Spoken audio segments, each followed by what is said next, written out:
did all the free agents go? Well, this one's not really that big of a storyline. This has been a reoccurring trend. I mean, when the modern NBA landscape, free agency is dead. The trade market is free agency now. Free agency just doesn't exist. It doesn't make sense for either side. It doesn't make sense for the players because there's so much money tied to you extending with your team and super maxes and all of this stuff. And on the flip side, it doesn't make sense for teams to, one, just not have salary on your books. Two, prep for having salary, open salary, because there's no free agents. And three, there's no reason to not extend these guys and trade them at the very worst. So that's it. There's no reason for a team to not put themselves in a position where we'll just sign you and trade you down the line if that's what you want. So there's not, if you think it's a one-year blip in 2026 free agency will be chock full of stars, note that some potential headliners of that crew, Fox, Jackson Jr., Bridges, Gordon, can ink extensions this summer. Yeah, I mean, all of those guys will get extended if I had to guess. Every single one of them. Further Knicks fallout. Is there really going to be that crazy? I mean, firing Thibodeau was crazy, and I think firing Thibodeau was maybe a sign that they felt that they were maybe further away than it might have appeared, being 2 wins away from the NBA Finals. But do we think they do anything crazy? I mean, if Giannis were available, I could see it. Shams reported last week that they made an offer to the Suns at the trade deadline for KD. Which, what do you think that means?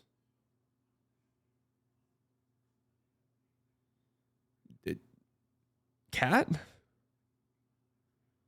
OG? It'd have to be Cat, right?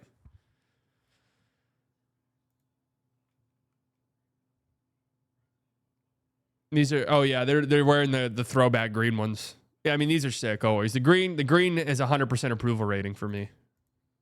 I'm a sucker for it.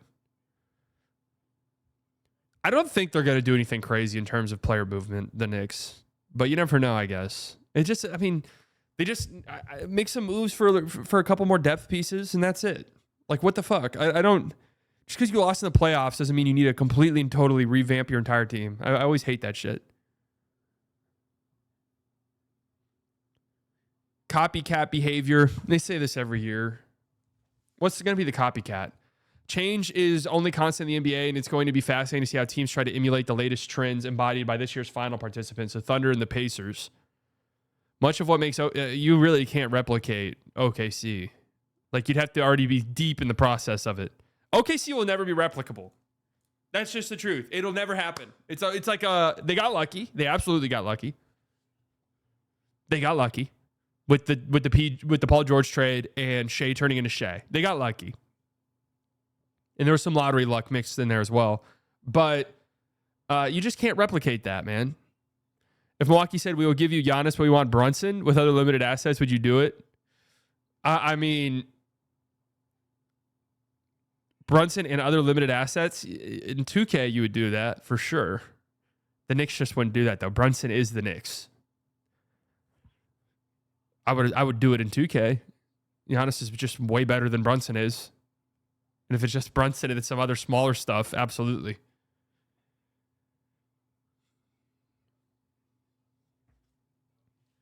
Any potential contender in 25-26 has to put itself together with an eye on beating these two teams. This sort of ties into the NBA absolutely is a copycat league in a lot of ways. But this ties into like the narrative that every team plays the same. Every team plays the same. I disagree. And I think the biggest learning, like the Pacers play with so much pace. Well, you can't just like do that. The reason why they're able to do that is because they have a guy like Tyrese Halliburton, who is one of the best in the league at playing at pace. And then a do-it-all Swiss Army knife forward, Pascal Siakam. Like, teams just can't do it. But what it is it's, if I were to learn something from the Pacers, it's coaches need to be a little bit more flexible. Build game plans around your personnel and then make moves to maximize that. Like, yeah, even if we don't have the top 10 player, the top 5 player, let's just absolutely maximize what we have with our best player and then go from there. And the Mavs got a lot of shit for doing that with Luka, but that's what they did with Luka. Was like, let's not try to be anything we're not. We're just going to maximize who we are. And they made it to a conference finals, and the roster wasn't good enough, but they did maximize it with the type of players they had. 3-and-D guys next to Luka. Are you going to risk the ankle to attend the Fort Worth Glizzy Fest? Yeah, I was just thinking about that. That's what I got the scooter for. But what is the one common 3 of the 4 conference finals teams outside the Knicks, which it's ironic because the Knicks ended up tapping into their limited depth in a last-ditch effort to win that series. But 3 of the 4 teams, Minnesota, very deep team, right? Indiana, obviously very deep team. Thunder, very deep team. That's just it. It's the weak link era. That's what people have called it. Although I will argue that it's always kind of been a weak link thing. But it's you want to have the most good players possible. Like, that's it. Luka, LeBron, and the Lakers. I will say this to me is higher than 7. I'm interested to see what the other 6 are, but the Lakers to me are probably top 3. They're like maybe the most interesting team. Let's start with Luka's extension. He's eligible August 2nd. Let's start there. Reeves is eligible for an extension July 6th. That would be incredible for the Lakers if they extended him at the number that he's eligible to be extended at, which is like $20-something million. Like, that would be incredible. And I highly doubt it happens. ESPN's Bobby Marks expects Los Angeles to be extremely aggressive this offseason. They're like number 2 for me, maybe. They might be number 1, actually. They're so interesting. The Lakers have to figure out what to do with LeBron James' next contract. I mean, what's there to assume? Like, I get on Twitter, we can argue about whether LeBron's worth this, LeBron's worth that. What's there to argue? What's there to like even discuss here? LeBron's getting maxed. Hell yeah. Luke Cornett on the way. Second apron in CBA fallout generally. So was it Brad Stevens? I think Brad Stevens was basically saying how it's not as hard as people say it is to make things happen with these new CBA rules, which I guess, it's kind of funny because one of the talking points about the new CBA was that it's going to limit player movement in a lot of ways. There's not going to be as many crazy trades, but I feel like player movement is crazier than it's ever been. Player movement is crazier than it has literally ever been. I know it's difficult, but I think part of that too is teams are just so desperate to not be like stuck paying a ton of money, and you might as well just be super aggressive. I think that's one of the things that we've seen in recent years. Teams are just going to sit around and wait anymore. The wide open East, yeah. I mean, the Eastern Conference is just really interesting in general. God, you just forget Embiid's even in the NBA. Like, seriously, anytime I see a picture of Embiid, I'm like, oh yeah, that's right.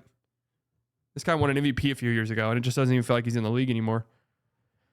Is the Celtics demolition really more interesting than what the Lakers have going on? I don't think the Celtics demolition will be that interesting. I think it'll be like KP to Detroit, and they pawn Drew off somewhere. Which, yeah, you're losing 2 good players, I guess, but I like highly doubt it's a Jaylen Brown. A Jaylen Brown trade would just be insane. I think even a Derek White trade would be absolutely shocking to me. Brooklyn's pivotal position. There's just no way Brooklyn's more interesting than the Lakers. No way. Brooklyn's just really not doing shit. They're not going to do anything like ginormous. They'll try to move up in the draft. Maybe they trade Cam Johnson. Maybe they trade Claxton. But like Giannis doesn't sound like it's happening. And then what? They got $80 million in cap space. Jesus Christ. And this is why having cap space, like, if you're a team like Brooklyn, you should not be bringing in any free agents. You should be taking on picks to absorb horrible contracts. That should be what you are doing. If I'm them, I'm calling the Suns every fucking day. If I'm them, I'm calling the Suns every day. Everything you have left will take the Beal deal. Everything you have left will take Beal. Sixers. I'm calling the Sixers about that 8 for 3, and we'll take the Paul George contract. Hell yeah, I would do that in a heartbeat. That'd be a good trade for them. An inevitable Kevin Durant trade.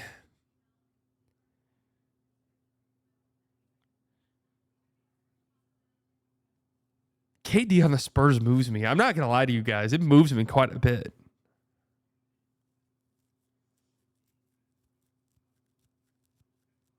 I'm telling you guys, it does move me a lot. It sounds almost inevitable. Like if Gambo's talking like that about the Spurs, it sounds almost inevitable that it's going to happen. Barnes and Vassell. Oh, man. They traded everything for him. They traded it all for Kevin Durant, and they're getting Barnes Vassell to pick in return. I just don't think Giannis is getting traded, man. I really feel like we would have heard something. And also, one of the other things that makes me feel as though Giannis is not getting traded is, and you guys tell me if maybe I'm looking too deep into this, but I don't know. All of this smoke about the Spurs and KD, the Spurs and KD, the Spurs and KD, that maybe there's already something agreed upon and they're just waiting to announce it. That to me signals that the Spurs know Giannis isn't available. Right? Like that, isn't that what that signals? Because if Giannis were available, even if his destination, even if San Antonio wasn't a preferred destination, if I'm the Spurs, I don't give a fuck. I'm at least having conversations. Right? Unless there's already an agreed upon wink wink trade for Giannis to go somewhere. And it's already kind of agreed upon and we're waiting. As long as the Spurs called Bucks to see, that's all they can do. Yeah, I mean, and I bet that happened. And now the Spurs have learned, like, hey, Giannis is probably not getting traded. Like, let's shift our attention elsewhere. Fox, Castle, Champagne, KD, Wemby. That's not a bad team. And then I guarantee the Spurs would do something else as well. Gamby, that's what I call him. He's a great, great guy. Some say he's the greatest guy. I don't know who's saying it, but they're saying it, frankly. He knows all the info. The crooked ESPN media, they lie. All they do is lie. We call them lying ESPN. All they do is lie. Gambo, he's one of the best in the business, folks. He tells it like it is. They don't make him like that anymore. They don't tell it like it is in the media anymore. Gambo tells it exactly like it is.